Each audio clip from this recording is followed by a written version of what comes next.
आइए आज एक कहानी सुनते हैं। आवाज हरियाणा में छपी हुई है। एक प्रसिद्ध राजा था जिसका नाम रामधन था। अपने नाम की तरह वह प्रजा की सेवा ही उसका धर्म था। उनकी प्रजा भी उसे राजा राम की तरह पूजती थी।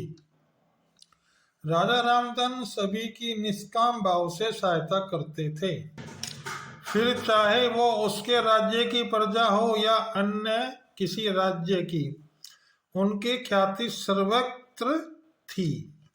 उनके दानी स्वभाव और व्यवहार के गुणगान उसके शत्रु राजा तक करते थे।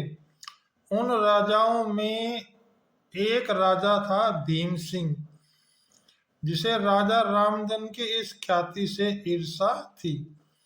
उस ईर्ष्या के कारण उसने राजा रामधन को हराने की एक रणनीति बनाई और कुछ समय बाद रामधन के राज्य पर हमला कर दिया। भीम सिंह ने छल से युद्ध जीत लिया और रामधन को जंगल में जाना पड़ा। इतना होने पर भी रामधन की लोकप्रियता में कोई कमी नहीं थी। हर जगह उन्हीं की बातें चलती थी, जिससे भीम सिंह को चैन न था। उसने राजा रामधन को मृत्यु दंड देने का फैसला किया। उसके ऐलान किया, जो राजा रामधन को पकड़कर उसके सामने लाएगा उसे 100 सोने की दिनार देगा। दूसरी तरफ राजा रामधन जंगलों में भटक रहे थे। तब उन्हें एक राहगीर मिला और उसने कहा, भाई तुम इस जगह के लगते हो, क्या मुझे राजा रामधन के राज्य की तरफ का रास्ता बता सकते हो?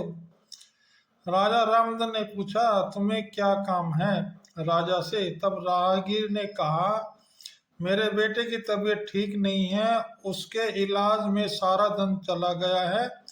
सुना है राजा रामधन सभी की मदद करते हैं, सोचा उन्हीं के पास जाकर याचना करूं।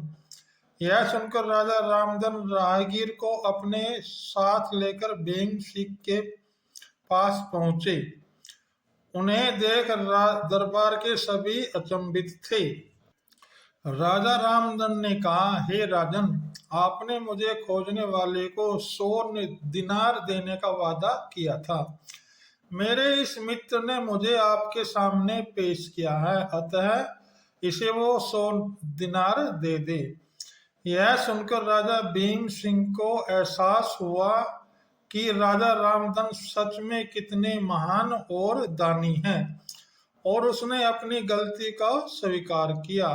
साथ राजा रामधन को उनका राज्य लौटा दिया और सदा उनके दिखाए रास्ते पर चलने का फैसला किया। इस कहानी से आपको क्या शिक्षा मिलती है, कृपया कमेंट में लिखें। कहानी अच्छी लगी हो तो इसे लाइक और सब्सक्राइब करें।